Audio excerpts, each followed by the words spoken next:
행복한 미래를 준비하는 미래예보, 안재생 미래캐스터 홍준원입니다.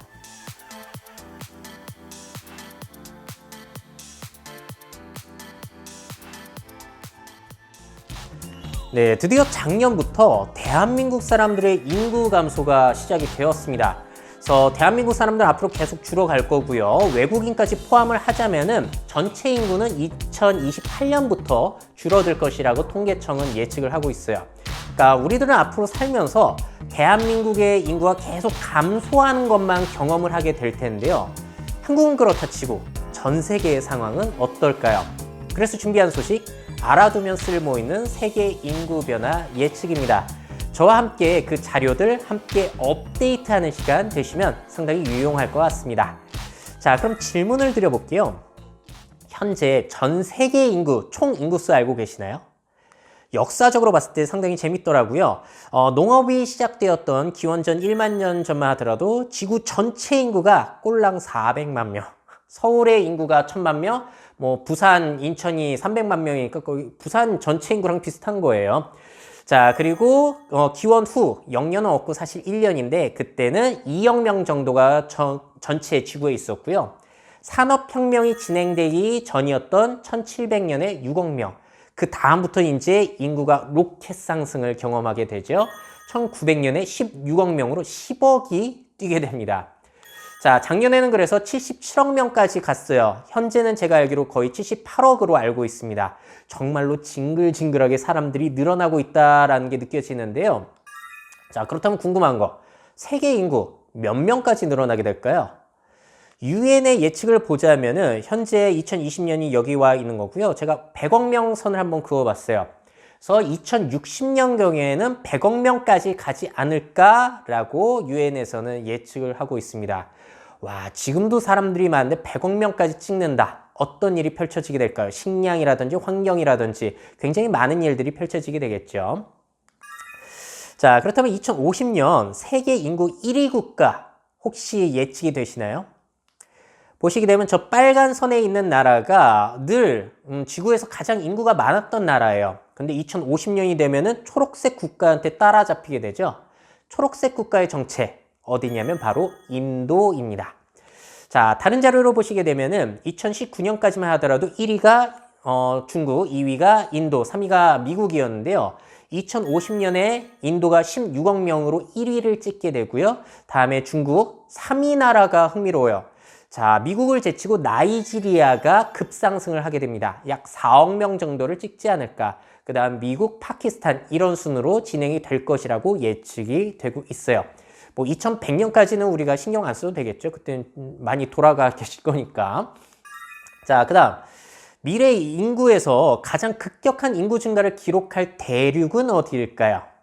많이 예측을 하실 것 같은데 지금까지는 아시아 지역이 인구 폭발을 이뤄내고 있었다라면 그 이후에는 저 사하라 이남 아프리카, 그러니까 사하라라는 사막이 있잖아요. 그 아래쪽에 있는 아프리카 국가들에서 인구 폭발이 일어나서 거의 2100년쯤에는 아시아보다도 많은 인구수를 차지할 것이라고 예측이 되고 있습니다.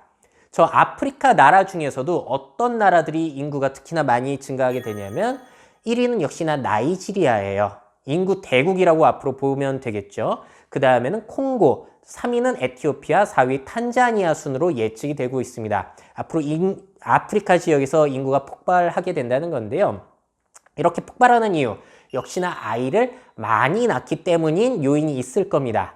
세계 출생률을 제가 그래프를 또 가져왔는데 저 보라색 나라는 거의 7, 8명 낳는 나라고요. 빨간색은 6명까지 낳는 나라예요. 아프리카, 사하라 이남 지역의 나라에서 거의 출생률이 굉장히 높다라는 것을 알 수가 있습니다. 다른 나라들은 그렇게 높지 않죠. 자, 그렇다면 현재 세계 출산율 1위 국가 아시나요? 나무 위키에 들어가 보면은 여러 곳에 자료들이 한데 모아져 있는데요. 2위부터 아래 나라들은 다 순위가 달라요. 근데 1위는 다 똑같습니다. 어떤 나라냐면 바로 니제르예요. 니제르라는 나라는 출산율이 거의 여성 한 명이 평생 동안 7명 정도를 아직까지도 낳고 있다고 합니다. 엄청나게 많이 태어나고 있죠. 여러분들도 아시겠지만 제일 적게 낳는 나라로는 역시나 대한민국이 꼽히고 있어요. 2018년에는 합계 출산율이 0.98명, 한 명도 채 되지 않았죠.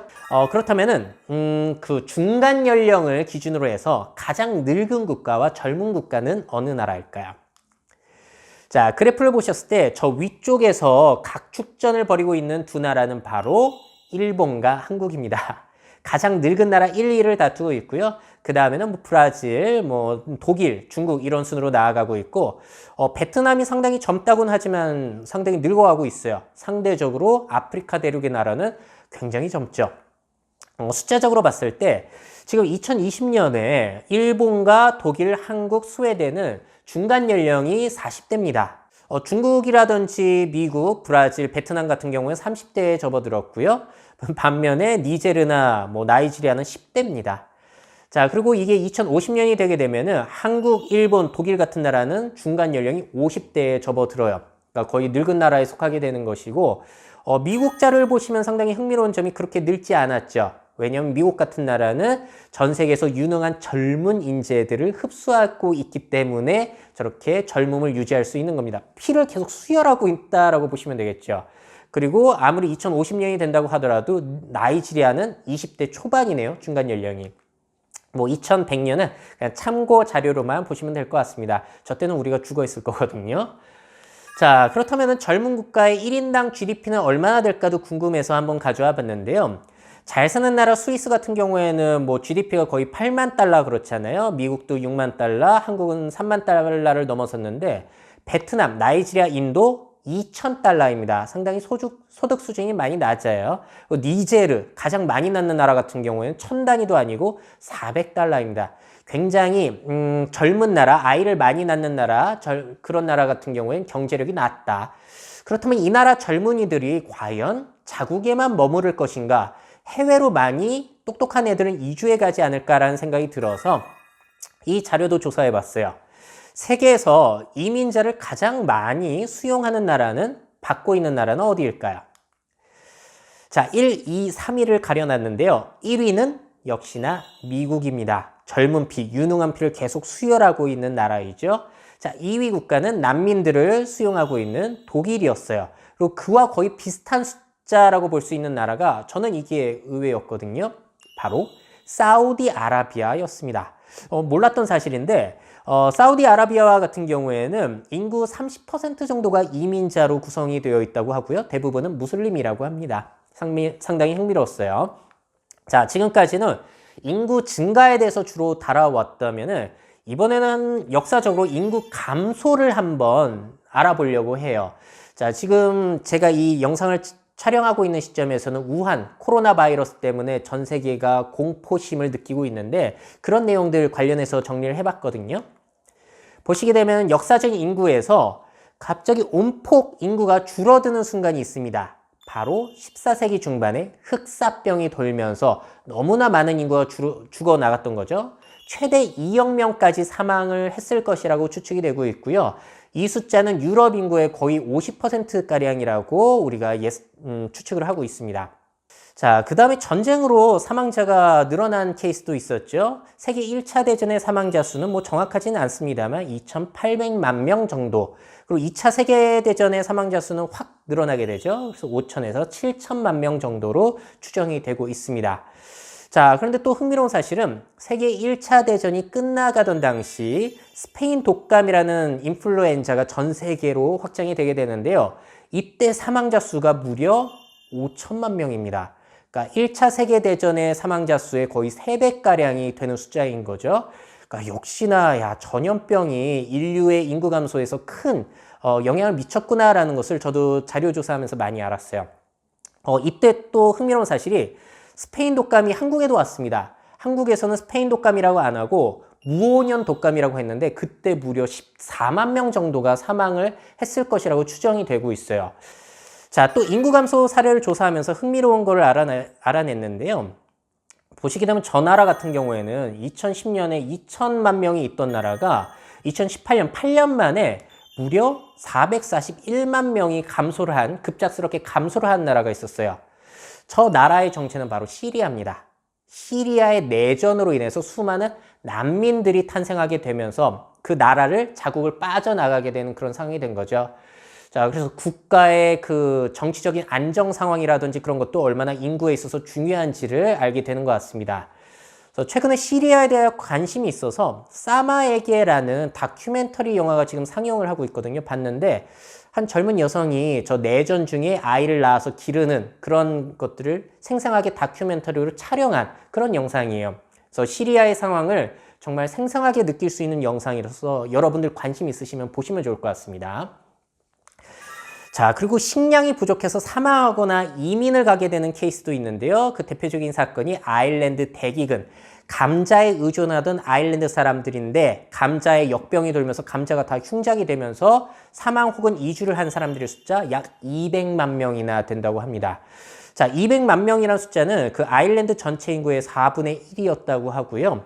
대구의 전체 인구수가 243만 명이에요. 그러니까 거의 대구의 인구 전체가 사망하거나 이민을 갔다라고 보시면 되겠어요. 그래서 식량이라는 것도 상당히 인구에 있어서 중요한 역할을 한다라고 보시면 되겠고, 특히나 한국 같은 경우에는 식량 자급률이라고 있죠.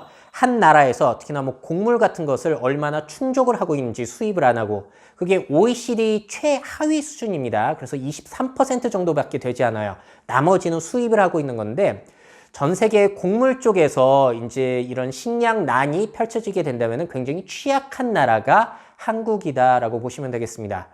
자, 그렇다고 또 식량 자급률을 무작정 늘릴 수가 없는 것이 그러면 농업을 해야 되잖아요. 그럼 물이 부족합니다.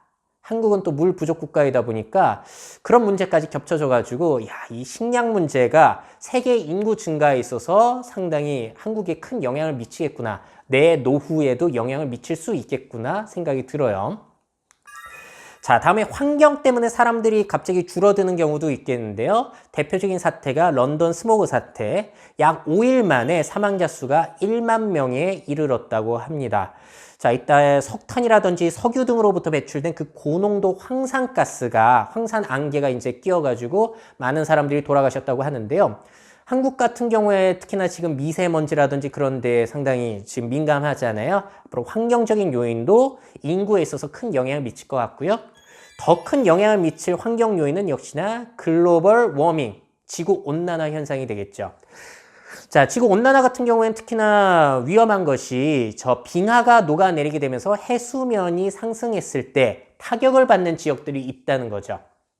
자, 그렇다면 해수면 상승이 가장 취약한 국가는 어디일까요? 자, 클라이밋 센트럴이라고 하는 기후 연구 단체의 자료인데요. 21세기 말의 상황이에요. 해수면이 상승하게 됐을 때 영향을 받을 국가들 1위부터 쫙 순서를 매겨 놓은 겁니다.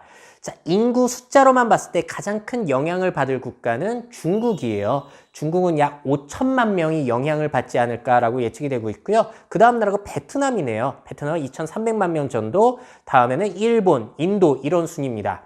자, 그 다음에 우측자를 보시게 되면은 국가의 국민 몇 퍼센트 정도가 해수면 상승에 영향을 받는가에 대한 것인데 그렇게 따졌을 때는 네덜란드가 47% 정도로 1위가 되고요. 다음에는 베트남입니다. 자, 그래서 베트남이 뭐 기회의 땅이다 이런 얘기가 많은데 베트남 지역은 상당히 기후변화에 있어서 큰 영향을 받는 국가다라는 것을 이 기회에 저는 배울 수 있었던 것 같아요. 그래서 일본도 상당히 타격이 크고요.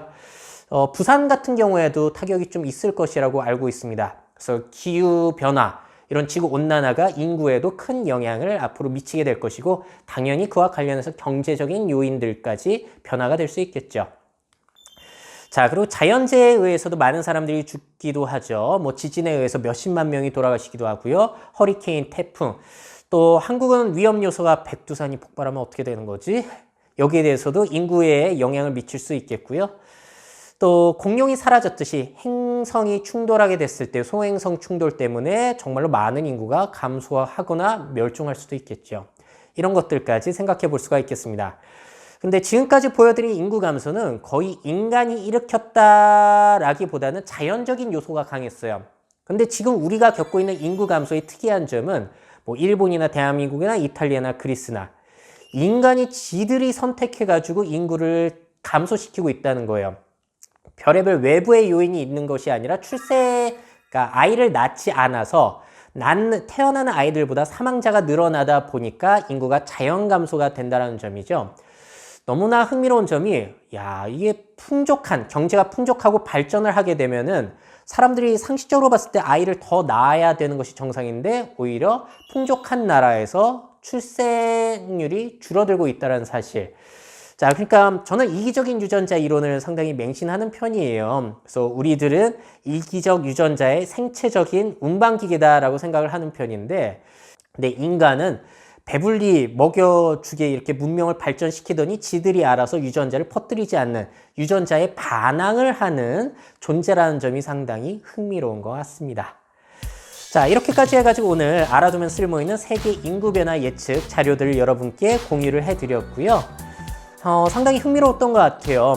우리 20만 년 전쯤에 우리 인류의 직계조상인 호모사피엔스가 전 세계로 퍼져나가기 시작하고 각종 자연재해를 견뎌내고 질병을 견뎌내고 전쟁을 견뎌내면서 인류의 숫자는 계속해서 늘어만 갔습니다. 그리고 압도적으로 산업혁명 후반에는 늘어나게 됐는데 그 후에는 인구가 늘어나니까 알아서 자기들이 애를 적게 낳으면서 조절을 하더라 라는 점이 상당히 흥미로웠고요. 앞으로 우리가 또 신경을 써봐야 되는 점은 지구의 여섯 번째 대멸종을 인류가 가져올 수 있다는 점이 상당히 우려가 되는 측면이잖아요.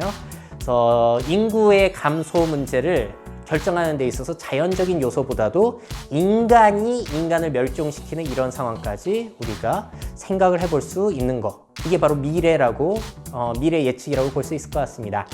자, 그래서 오늘 이렇게까지 해가지고 여러분들이 어렴풋하게 알고 계셨던 인구에 대한 내용들을 저도 함께 공부하면서 업데이트 해드릴 수 있는 기회를 가져봤습니다. 오늘 내용은 여기까지고요. 저는 다음 시간에 또 유용한 자료, 재미있는 자료 가지고 찾아뵙도록 하겠습니다.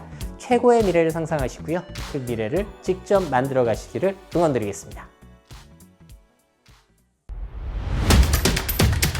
Make your futures. 미래 채널 MyF.